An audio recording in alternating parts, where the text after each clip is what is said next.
vamos a entrar en este próximo tema, pero tenemos una plena conciencia de que Juan 15:5 es verdad. ¿Qué dice Juan 15:5? Separados de mí nada podéis hacer. Eso quiere decir que nosotros los predicadores somos un cero a la izquierda, que no servimos para nada sin la obra del Espíritu de Dios. Así que vamos a pedir al Señor que bendiga su palabra. Padre, nosotros queremos acercarnos a ti una vez más. Tú nos has hablado a lo largo de esta conferencia, pero nuestro apetito se ha abierto y ahora nosotros queremos más. Queremos más de tu palabra, queremos más de Cristo, queremos más de la obra de tu Espíritu obrando en nuestros corazones. Sé con nosotros, Señor, porque te lo suplicamos en el nombre de nuestro precioso Salvador y para la gloria de su nombre. Amén y amén. Yo escuché el Evangelio por primera vez en verano de 1977, a punto de cumplir los 18 años de edad. Me predicó uno de mis mejores amigos de la adolescencia que recién había conocido al Señor. Hasta ese momento nunca antes había tenido contacto con ningún creyente, nunca en mi vida, ni tenía la menor idea de lo que realmente implicaba ser cristiano. Y en cuanto a la Biblia, era un libro totalmente desconocido para mí.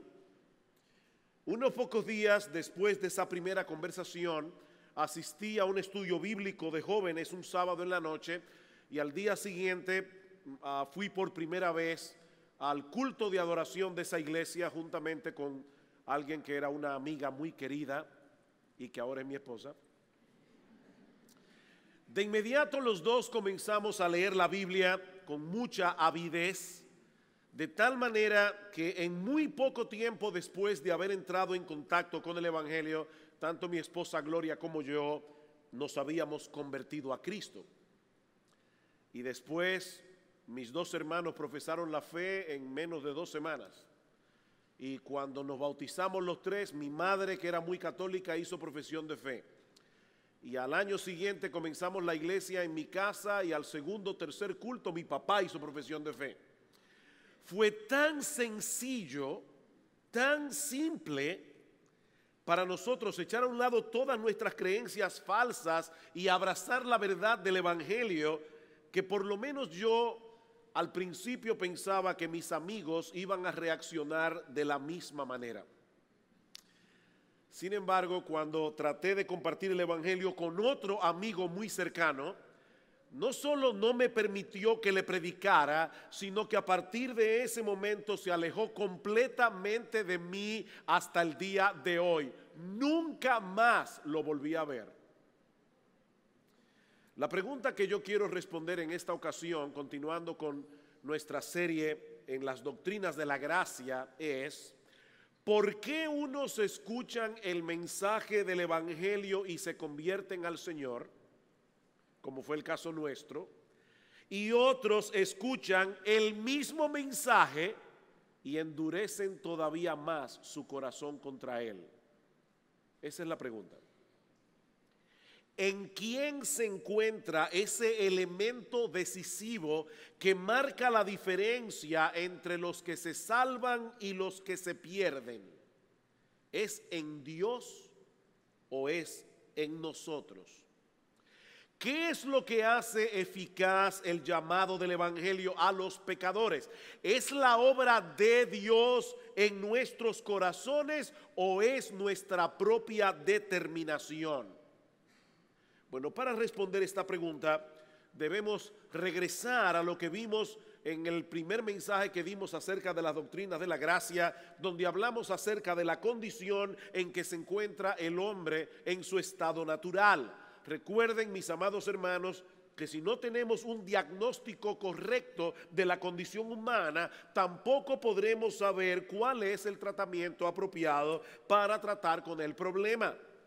Y tal como hemos visto ya, el diagnóstico que la Biblia nos da del hombre en su estado natural es sencillamente devastador. La Biblia no solo presenta al hombre como un ser pecador que se rebela constantemente contra la ley de Dios, sino también como alguien que no puede ni quiere cambiar la condición en que se encuentra.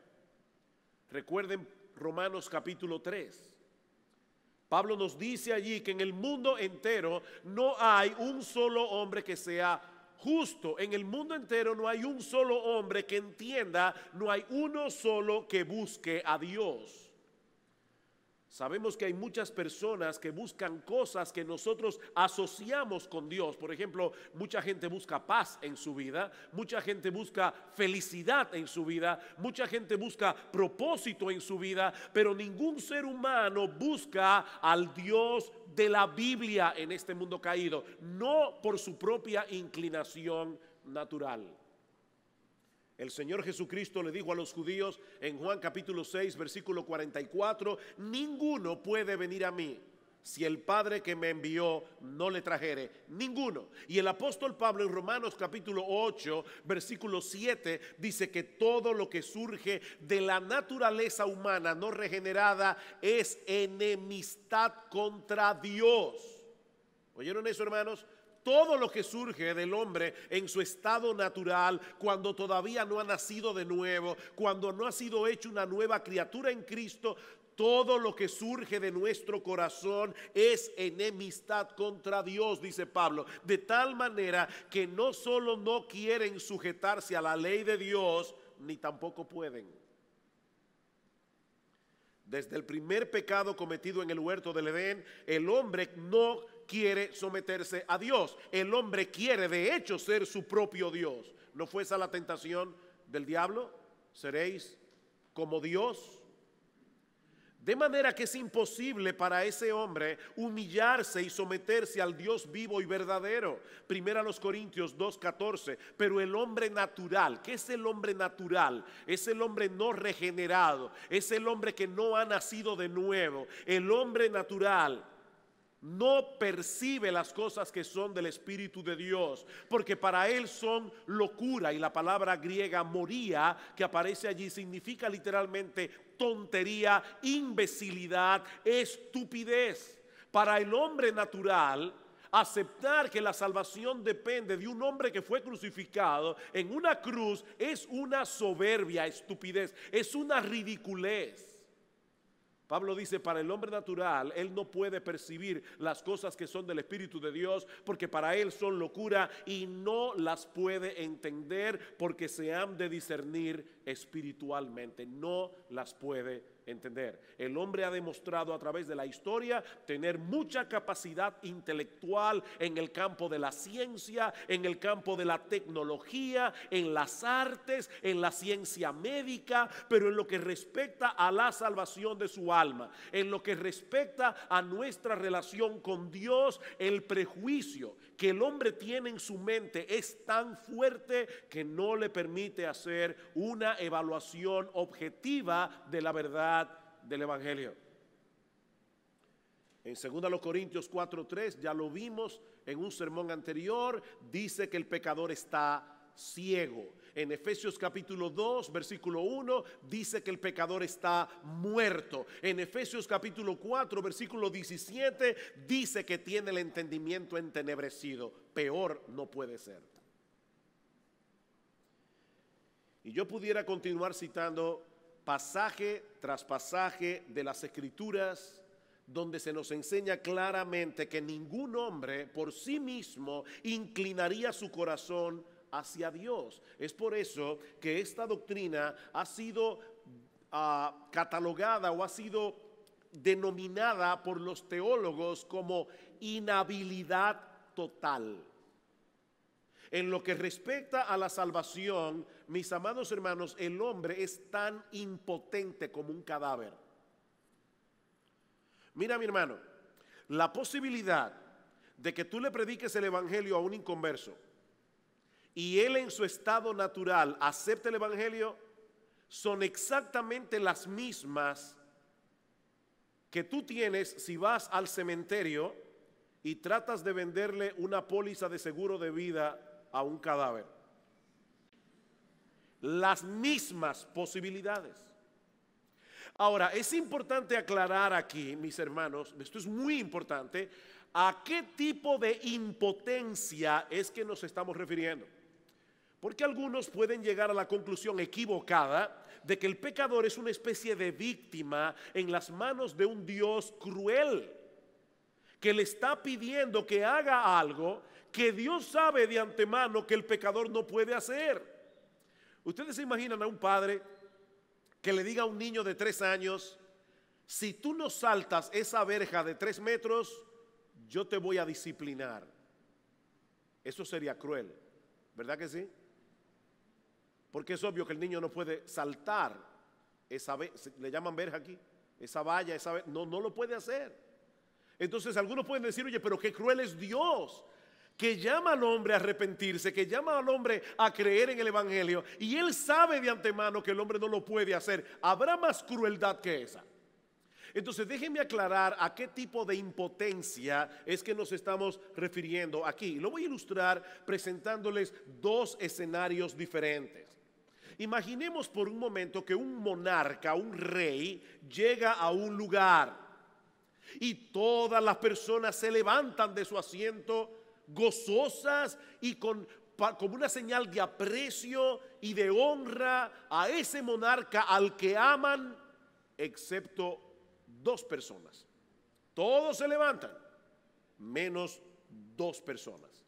La primera es cuadriplégica, es decir, es físicamente incapaz de levantarse de su silla porque está paralizado del cuello hacia abajo.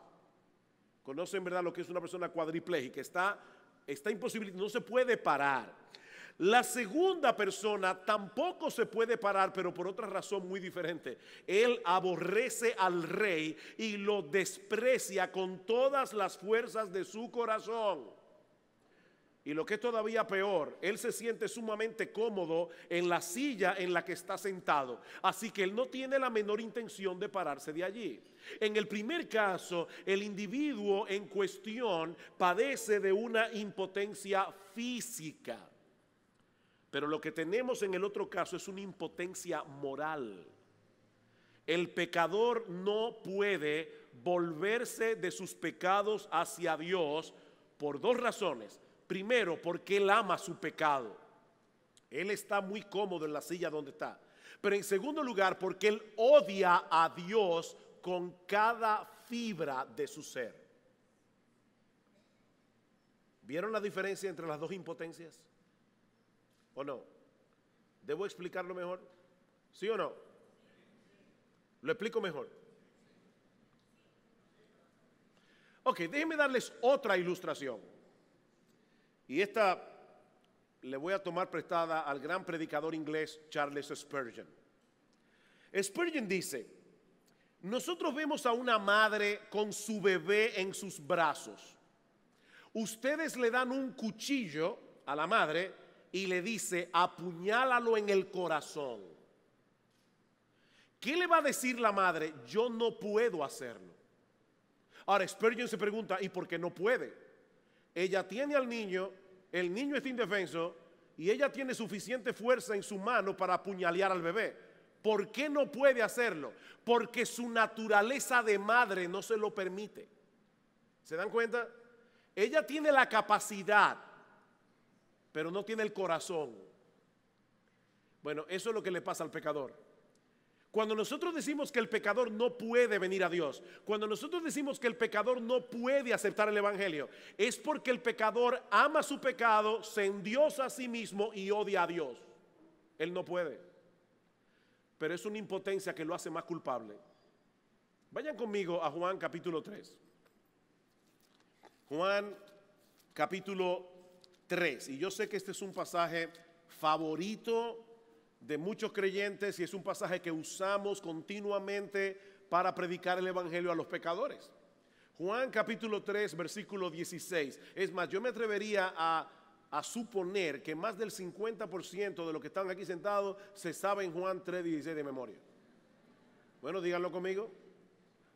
Porque De tal manera amó Dios al mundo que ha dado a su Hijo unigénito para que todo aquel que en Él cree no se pierda, mas tenga vida eterna. Amén. Pero ahora escuchen lo que sigue diciendo el texto, versículo 17. Porque no envió Dios a su Hijo al mundo para condenar al mundo, sino para que el mundo sea salvo por él. El que en él cree no es condenado, pero el que no cree ya ha sido condenado, porque no ha creído en el nombre del unigénito Hijo de Dios. Y esta es la condenación. Escuchen con cuidado. Esta es la condenación, que la luz vino al mundo, pero los hombres amaron más las tinieblas que la luz, porque sus obras eran malas. Porque todo aquel que hace lo malo aborrece la luz y no viene a la luz para que sus obras sean reprendidas. Mis amados hermanos, déjenme hacerles una pregunta muy sencilla. ¿Cuántas personas de las que viven en el planeta Tierra hacen lo malo? Todas. ¿No es el 50%? ¿No es el 75%? Ni siquiera es el 99.9%. Todas las personas que habitan este planeta hacen lo malo. Y según el Señor en Juan capítulo 3, todo el que hace lo malo aborrece la luz, y todo el que hace lo malo va a rehusar venir a la luz. ¿Por qué? Porque sus obras son malas. No es como el caso del niño que físicamente no puede saltar la verja. Es como el caso de este hombre que odia al monarca y no quiere ponerse de pie para hacerle reverencia. Ese es el tipo de impotencia que le impide al pecador venir a Cristo. Su naturaleza se revela a esta idea, porque no hay cosa alguna que él deteste más que la gloria del Señor. Él detesta la gloria del Señor. Él busca únicamente su propia gloria. Así que Dios, para el pecador, es un rival. Dios es un rival. Dios me va a robar mi gloria. Y yo quiero que la gente se fije en mí. Yo quiero que la gente me dé gloria a mí. Yo quiero que la gente viva alrededor de mí, no de Dios. Ese es el problema del pecador. Así que, mis hermanos, nosotros no estábamos en una condición de neutralidad cuando fuimos traídos eficazmente a salvación. Nosotros nos encontrábamos en una condición de mortandad y de enemistad. No podíamos ni queríamos salir de esa condición. Otra pregunta.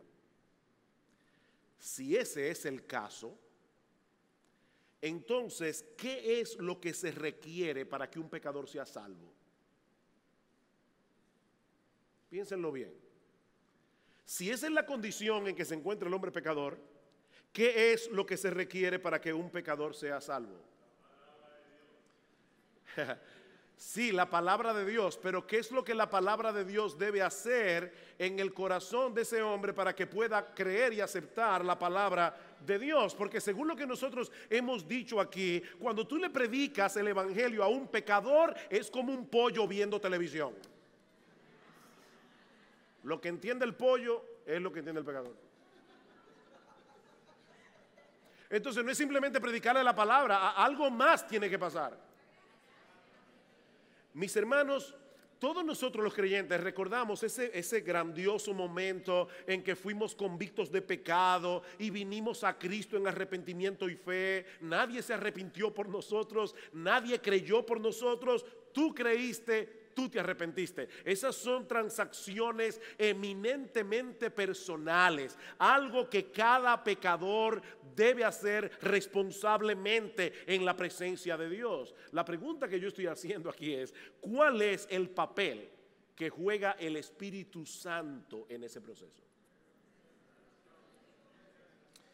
Bueno, una enseñanza muy popular en el día de hoy, de hecho, yo diría que la mayoría, o quizás sí la mayoría de los evangélicos, piensa lo siguiente: que nosotros, o vamos a ponerlo de esta manera, la mayoría de los cristianos evangélicos piensan que el Espíritu Santo se limita a suprimir en parte nuestra pecaminosidad, lo suficiente como para hacer posible que nosotros podamos hacer una elección entre aceptar a Dios o rechazar a Dios. En otras palabras, Dios nos persuade a través del Evangelio, pero la decisión final está en manos de nuestra voluntad no regenerada.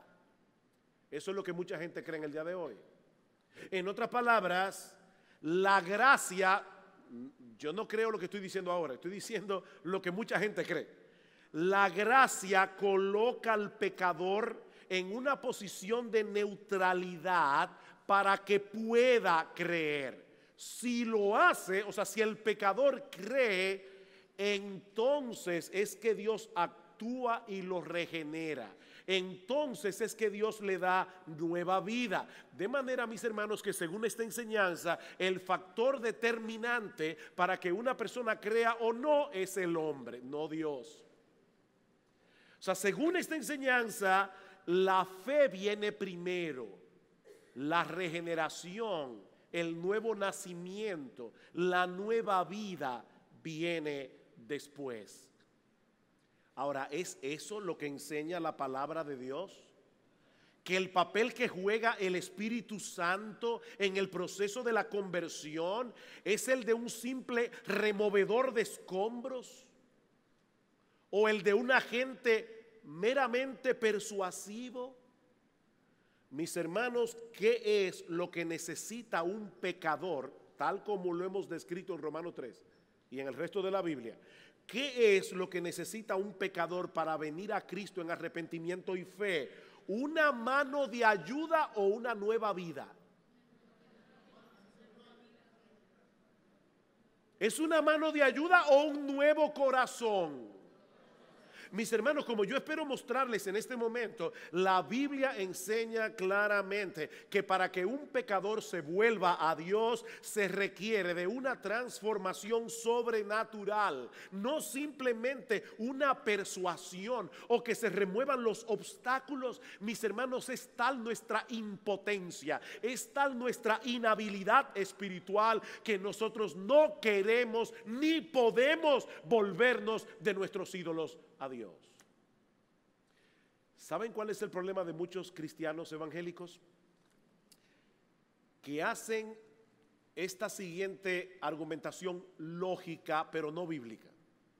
La argumentación lógica es: si Dios pone la condición de que el hombre crea y se arrepienta para ser salvo, entonces el hombre tiene que tener la capacidad de cumplir esa condición.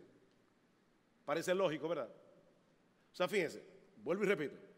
Si Dios me pide a mí que para ser salvo yo tengo que creer y arrepentirme, lo lógico debe ser que yo debo tener la capacidad por mí mismo de creer y de arrepentirme. Suena lógico, pero no es bíblico. Ese es el único problemita. Es lógico, pero no es bíblico. Vayan conmigo a Primera de Crónicas, capítulo 30. Primera de Crónicas, capítulo 30. Este es un pasaje importante. Perdón, Segunda de Crónicas, capítulo 30. Y fíjense, 30. Segundo libro de Crónicas, capítulo 30. Y fíjense, hermanos, que comencé con el Antiguo Testamento. A propósito, ¿qué está pasando en Segundo de Crónicas, capítulo 30? Bueno, el rey Ezequías se da cuenta que hace muchos años que el pueblo de Israel no celebra la Pascua. Entonces el rey envía mensajeros a través de toda la nación de Israel para pedirle a los israelitas que se vuelvan de su pecado y que obedezcan la ley de Dios. Noten lo que dice en el versículo 7.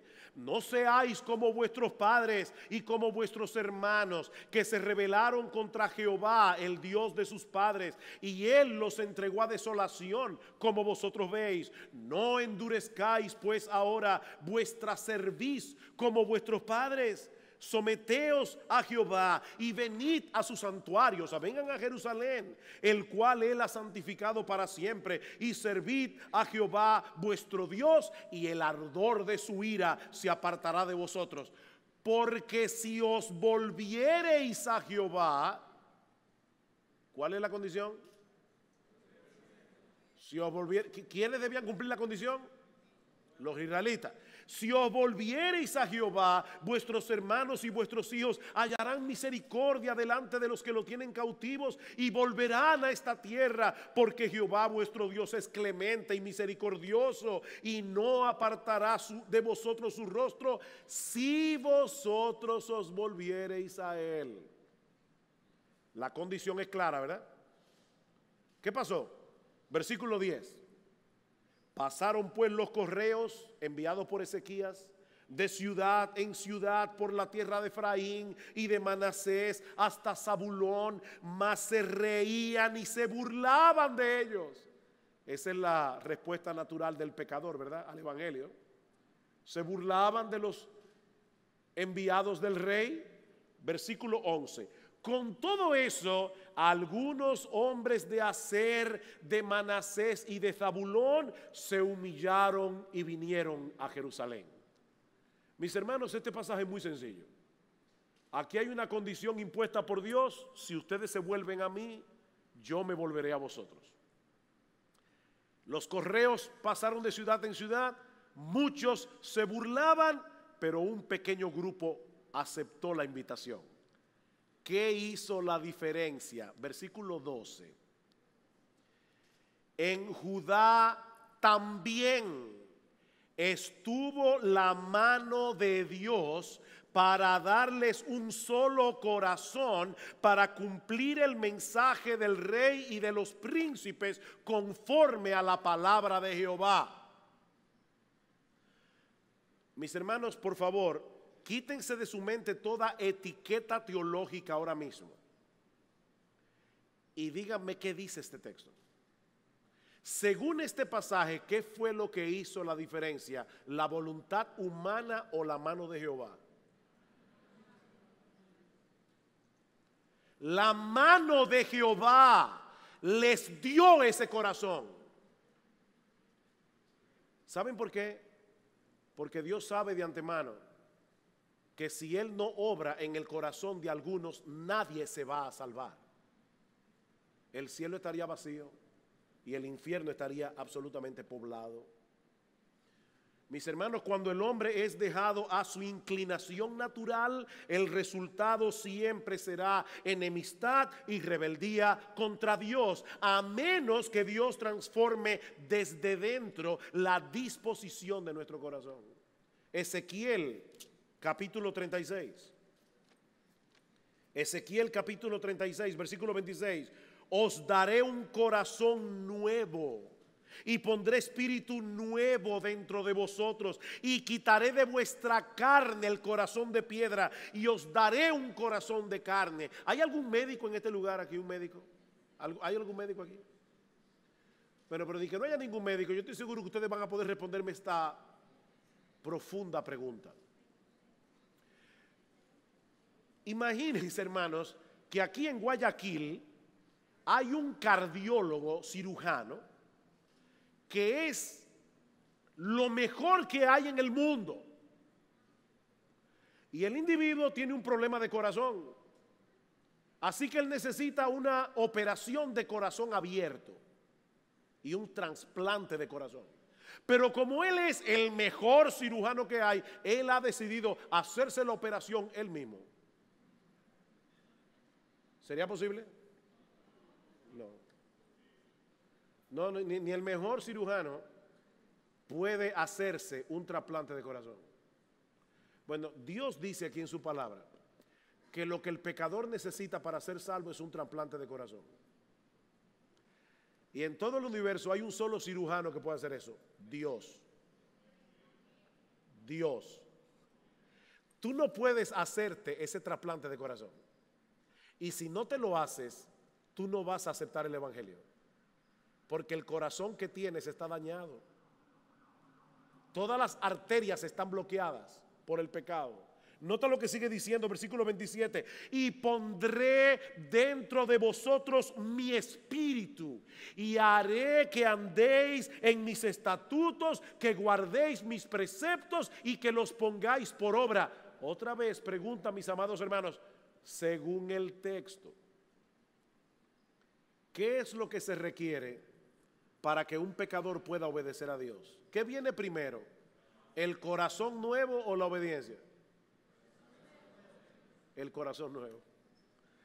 Y solo Dios puede dar ese nuevo corazón. Es precisamente por eso que en Juan capítulo 6, versículo 37, dice el Señor: todo lo que el Padre me da vendrá a mí, y al que a mí viene, yo no le echo fuera. Qué buena promesa, ¿verdad? El que a mí viene, yo no le echo fuera. ¿Y quién vendrá? Todo el que el Padre me da.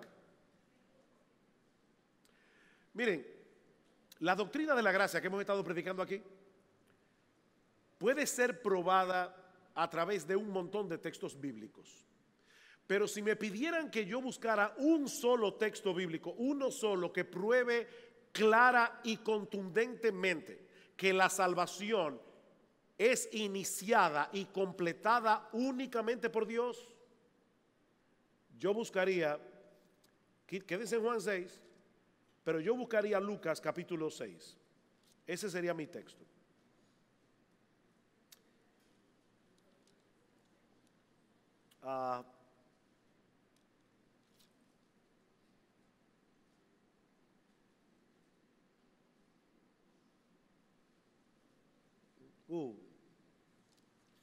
Se me ha perdido un texto de la Biblia.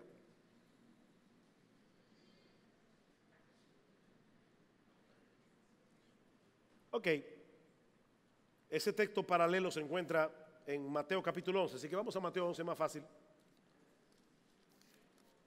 Mateo capítulo 11. Oh, ya sé dónde está, Lucas 10, 21. Estaba buscando Lucas 6. Lucas 10, 21. Mis hermanos, escuchen este texto. En aquella misma hora Jesús se regocijó en el Espíritu y dijo: yo te alabo, oh Padre, Señor del cielo y de la tierra, porque escondiste estas cosas de los sabios y entendidos y las has revelado a los niños. Sí, Padre, porque así te agradó. Todas las cosas me fueron entregadas por mi Padre, y nadie conoce quién es el Hijo sino el Padre, ni quién es el Padre sino el Hijo, y aquel a quien el Hijo lo quiera revelar. ¿Cuántas personas pueden conocer al Padre? Según ese texto. ¿Cuántos seres humanos pueden conocer al Padre? Ninguno. Hay uno solo que conoce al Padre, es el Hijo. Y hay uno solo que conoce al Hijo, es el Padre. Así que si alguien llega a conocer al Padre o al Hijo, es porque uno de los dos se lo reveló. No hay otra forma. Porque nadie conoce al Hijo sino el Padre. Nadie conoce al Padre sino el Hijo. Juan 6 otra vez. Juan capítulo 6, versículo 44. Ninguno puede venir a mí, ninguno, si el Padre que me envió no le trajere, y yo le resucitaré en el día postrero. Escrito está en los profetas, y serán todos enseñados por Dios. ¿Quién es ese todos ahí? El texto lo aclara. Así que todo aquel que oyó al Padre y aprendió de él, viene a mí. ¿Quiénes son los todos que serán enseñados por el Padre? Todos los que al final de cuentas lleguen a Cristo en arrepentimiento y fe. Versículo 60. Al oír estas palabras, muchos de sus discípulos dijeron: dura es esta palabra, ¿quién la puede oír? Versículo 63. El Espíritu es el que da vida, dice el Señor. Por eso es que ustedes no quieren oír estas palabras. El Espíritu es el que da vida. La carne para nada aprovecha. Las palabras que yo os he hablado son espíritu y son vida. Y dijo, versículo 65, por eso os he dicho que ninguno puede venir a mí si no le fuere dado por el Padre. Ninguno puede venir a mí si no le fuere dado por el Padre. Juan capítulo 10, versículo 16. También tengo otras ovejas que no son de este redil, aquellas también debo traer, y oirán mi voz, y habrá un rebaño y un pastor. versículo 25, Jesús les respondió a los judíos cuando ellos le preguntaron: ¿eres tú el Cristo? Os lo he dicho y no creéis. Las cosas que yo hago en nombre de mi Padre, ellas dan testimonio de mí, pero vosotros no creéis. ¿Saben por qué? Porque no sois de mis ovejas, como os he dicho. Versículo 27, mis ovejas oyen mi voz y yo las conozco y me siguen, y yo les doy vida eterna y no perecerán jamás, ni nadie las arrebatará de mi mano. ¿Quiénes escuchan la voz del Señor? Aquellos que son ovejas del Señor, aquellos que el Padre le dio al Hijo como un regalo. Es por eso, mis hermanos, que la regeneración viene antes de la fe. No puede ser al revés. Un muerto no puede creer. En Juan capítulo 3, versículo 3, un texto que vamos a estudiar mañana, si el Señor lo permite, ¿qué le dice Cristo a Nicodemo? Nicodemo, el que no naciere de nuevo no puede ver el reino de Dios. Tú tienes que nacer de nuevo primero para poder entrar en el reino de Dios. Hechos capítulo 16, versículo 14. ¿Recuerdan cuando el apóstol Pablo fue a Filipos y estaba predicando el evangelio a la orilla de un río y un grupo de personas creyó? Escuchen cómo lo relata Lucas, el historiador, en el versículo 14 de Hechos 16. Entonces una mujer llamada Lidia, vendedora de púrpura de la ciudad de Tiatira, que adoraba a Dios, estaba oyendo. Y el Señor abrió el corazón de ella para que estuviese atenta a lo que Pablo decía. ¿Tú recuerdas cuando tú te convertiste al Señor? ¿Tú recuerdas cuando la palabra de Dios te fue predicada y tal vez te la habían predicado antes y tú habías rechazado el evangelio, pero luego creíste en el Señor? Fue porque Dios abrió tu corazón ese día. Te hizo una cirugía de corazón abierto. Te dio un nuevo corazón. Por eso es que Pablo dice en Efesios 2, y Él os dio vida a vosotros, ¿cuándo? Vamos, hermano, díganlo con, ¿o que tienen hambre? ¿Tienen hambre? Él os dio vida a vosotros, ¿cuándo? Cuando estabais ¿cómo? Muertos. O sea, fíjate, un segundo antes de que tú creyeras, tú estabas muertecito, muerto, pero Dios te dio vida, por gracia, por su misericordia, por su bondad, por su compasión. Él os dio vida a vosotros cuando estabais muertos en vuestros delitos y pecados. Mis hermanos, lo que magnifica la gracia de Dios en la salvación de los pecadores es precisamente el hecho de que nosotros fuimos salvados cuando estábamos muertos espiritualmente. Un muerto no puede, perdón, no puede darse vida a sí mismo por más ayuda que reciba. Y todos nosotros estábamos muertos antes de venir a Cristo. Así que lo que necesitábamos no era un paramédico celestial.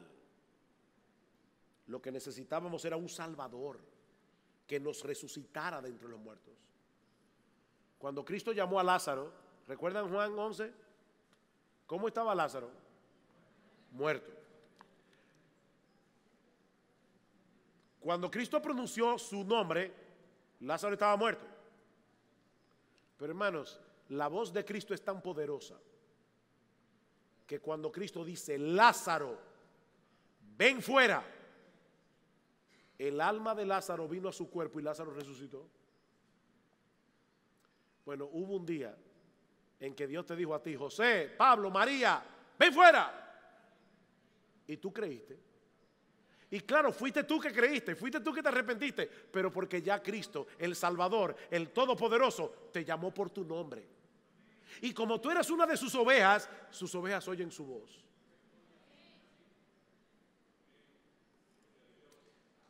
A través del Evangelio Dios hace un llamado universal.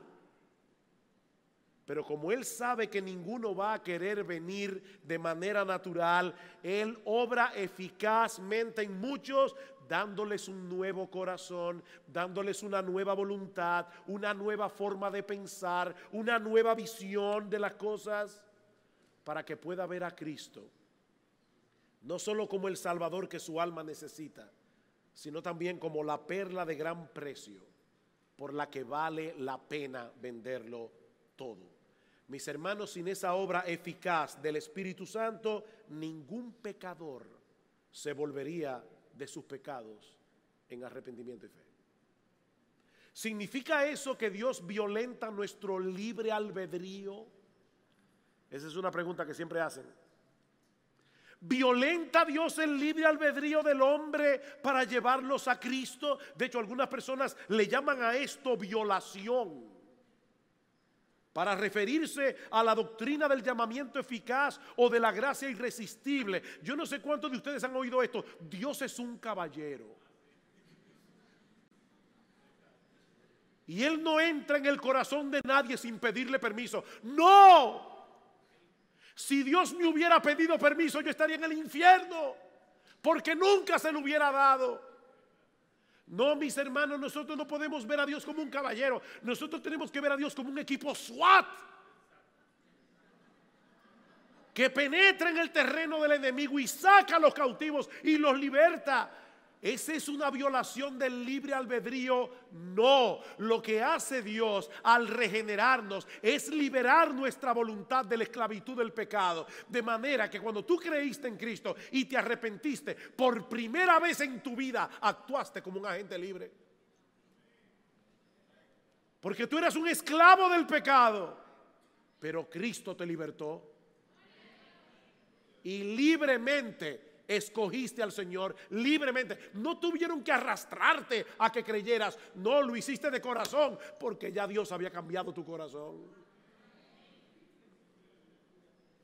Ven, hermanos, cómo esta doctrina le da la gloria únicamente a Dios. Esta doctrina le da la gloria únicamente a Dios, no al pecador. No, Dios no violenta nuestro libre albedrío. Dios liberta nuestra voluntad de la esclavitud del pecado, para que por primera vez en nuestra vida actuemos como gente libre. Dice el salmista en el Salmo 110: tu pueblo se te ofrecerá voluntariamente en el día de tu poder. Qué glorioso, ¿verdad, hermanos? Jesucristo tiene un ejército de hombres y mujeres, y en ese ejército no hay mercenarios. Él no tiene que decretar el servicio militar obligatorio para reunir un ejército. No, tu pueblo se ofrecerá libre y espontáneamente para ser parte de su regimiento, sin importar las dificultades que tengan que enfrentar en este mundo caído. Porque esos hombres y mujeres que pertenecen al ejército del Señor han sido objetos de una obra divina, por medio de la cual sus ojos han sido abiertos para ver su condición de pecado, para ver su condición de condenación, pero también para ver a Cristo como un glorioso Salvador. Esa es en esencia la doctrina bíblica del llamamiento eficaz. Hermanos, déjenme hacerles una pregunta. ¿Pueden los pecadores resistir la gracia de Dios? Sí. Sí pueden, y lo hacen constantemente. De hecho, en Hechos capítulo 7, versículo 51, una de las cosas que Esteban le dice a los judíos fue: ustedes siempre resisten al Espíritu Santo. Pero ¿qué pasa cuando ese pecador que siempre está resistiendo la gracia de Dios cree y se arrepiente? Es que a ese Dios lo llamó con un llamamiento irresistible, con un llamamiento eficaz. Pregunta, y con esto termino: ¿por qué es importante esta doctrina? Pastores que están aquí, ¿por qué es importante que nosotros enseñemos a nuestras ovejas acerca del llamamiento eficaz? ¿Saben que hay pastores que dicen, esas doctrinas son muy difíciles y es mejor no enseñar esa cosa en la iglesia porque crea polémica? Bueno, Pablo no creía eso. Pablo escribe su carta a los Efesios y ahí habían esclavos, ahí había gente con poco conocimiento, habían niños inclusive. ¿Y cómo comienza Pablo su carta a los Efesios? Bienaventurados, ¿cómo es? Bendito sea el Dios y Padre de nuestro Señor Jesucristo, que nos bendijo con toda bendición espiritual en los lugares celestiales en Cristo, según nos escogió en Él antes de la fundación del mundo, en amor, habiendo sido predestinados. Wow, ya van dos palabras que son malas palabras en muchas iglesias evangélicas.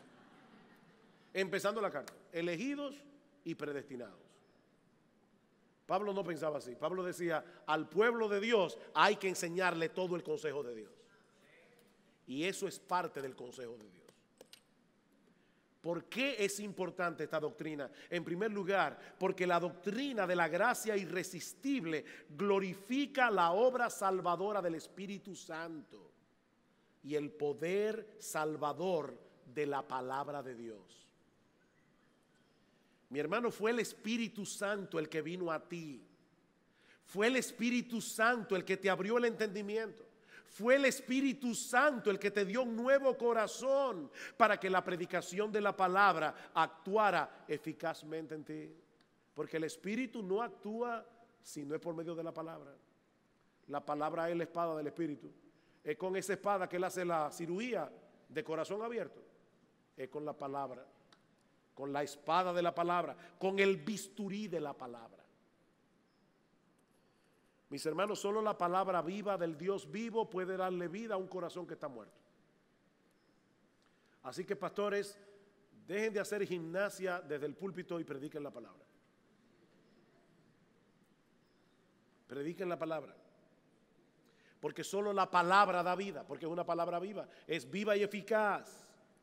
Muchos tratan de atraer a los pecadores haciendo mil y una cosas, excepto predicar la palabra con fidelidad. Pero la doctrina de la gracia irresistible nos libra de ese error, porque nos recuerda que solo el Espíritu Santo puede transformar el corazón del pecador. Y Él ha prometido hacer eso únicamente con su palabra. En segundo lugar, esta doctrina de la gracia irresistible nos muestra, y esto me encanta, hermanos, nos muestra cuán íntimamente se involucró el Dios Trino en nuestra salvación. Él no se limitó a diseñar un plan de salvación para hacer posible que tal vez, quizás algún ser humano se salve. Eso es lo que algunos creen.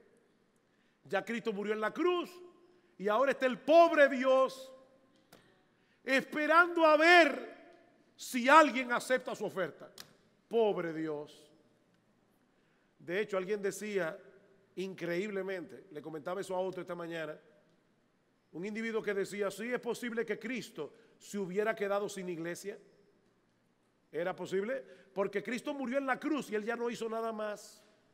Ya Él hizo lo que Él iba a hacer, ahora depende del pecador. Wow, o sea, Cristo pudo haber venido a la tierra, haber derramado su sangre, haber muerto en la cruz y no tener iglesia. Pero ¿saben qué, mis hermanos? Eso era imposible que pasara, porque Dios el Padre le prometió a Cristo una multitud de salvos. Cristo iba a tener una iglesia, porque el Padre se lo prometió. Verá el fruto de la aflicción de su alma y quedará satisfecho. No, Cristo iba a tener una iglesia. Y Dios el Padre se involucró contigo personal e íntimamente, como lo haría cualquier cirujano en una operación de corazón abierto. Eso no se hace por control remoto, hay que estar ahí. Así que cada creyente de manera individual fue ministrado por Dios para ser traído a salvación. Ese día que tú te convertiste, tú no lo sabías, pero el Padre estaba ahí al lado tuyo y el Espíritu Santo obrando en tu corazón para que tú hicieras la decisión que hiciste. El Padre estaba ahí, obrando en tu corazón. Me encanta un himno de Isaac Watts que dice: cuán solemne y dulce aquel lugar donde mora Cristo el Señor, la iglesia. Allí de sus manjares Él despliega lo mejor. Banquete rico, el corazón admirado clama así: ¿por qué, Señor? ¿Por qué será que me invitaste a mí? ¿Por qué me hiciste oír tu voz y entrar y ver tu bondad? Pues miles de hambre mueren ya rehusando tu verdad. Y ahora escuchen esta última estrofa: pues el mismo amor que el manjar sirvió dulcemente a entrar me llevó, si no, en mi pecado aún habría estado yo.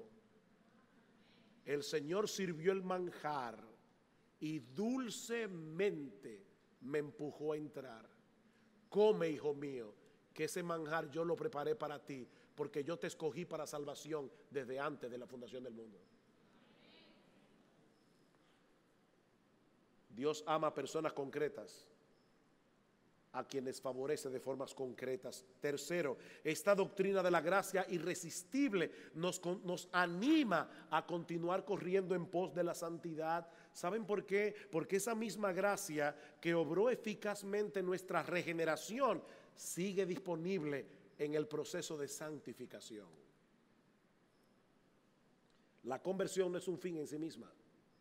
Es el comienzo de un largo proceso a través del cual somos transformados cada vez más a la imagen del Señor Jesucristo. Y el mismo Espíritu Santo que obró eficazmente en nosotros para abrirnos el entendimiento cuando creímos en el Señor, Él sigue abriendo cada vez más nuestros ojos para que veamos más claramente la belleza del Salvador, la gloria del Evangelio, y hacernos cada vez más santos.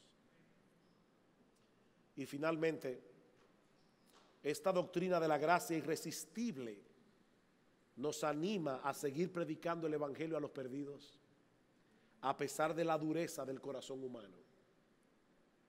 Nos anima a seguir predicando el Evangelio a los perdidos. Hablaba con un hermano esta semana en Chile y le decía que yo tengo una preocupación con respecto a la iglesia en Estados Unidos. Y me pregunto de corazón si eso está pasando ya en América Latina. Y es que algunas iglesias están creciendo, pero no por el evangelismo, sino porque están recibiendo miembros de otras iglesias. En otras palabras, los miembros se están reciclando. No me gusta la música aquí, así que me voy para esta otra iglesia. Pero no estamos ganando perdidos, no estamos predicando el evangelio a los pecadores. Hermanos, allá afuera hay un mundo de gente que va camino al infierno. Y la única manera en que se salvarán es si le predicamos el evangelio. ¿Y por qué podemos predicar el evangelio con confianza? Porque nosotros creemos en el poder de la palabra y creemos en el poder todopoderoso del Espíritu Santo que aplicará esa palabra en el corazón de los escogidos. Escuchen lo que dice Pablo en 2 Timoteo capítulo 2 versículo 10. Yo todo lo soporto por amor a los escogidos.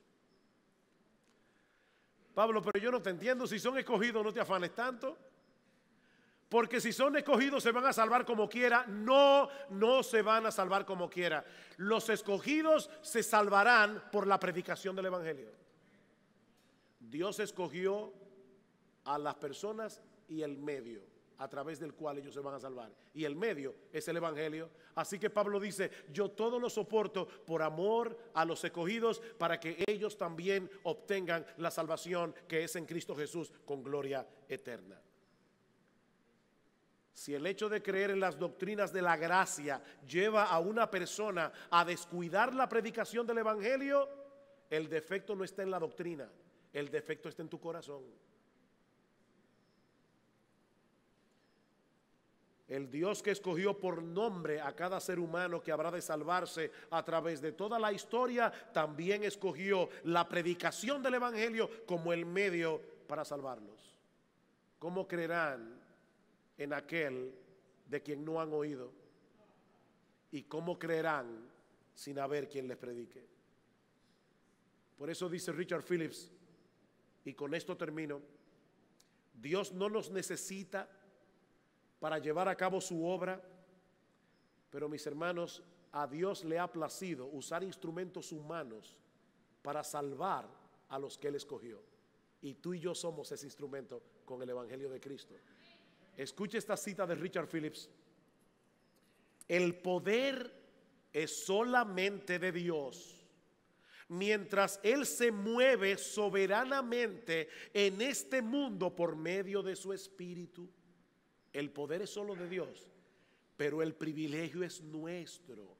Al ser nuestra voz la que el pecador escucha, al ser nuestra oración la que Dios responde, y el testimonio que es usado para traer vida eterna, cuando pecadores son salvados por medio de la fe en Jesús, nosotros tenemos el gozo de saber que es Dios el que actúa irresistiblemente por gracia a través de nosotros. Recuerden, de Él, por Él y para Él son todas las cosas. ¿Para quién es la gloria? A Él sea la gloria por los siglos de los siglos. Amén.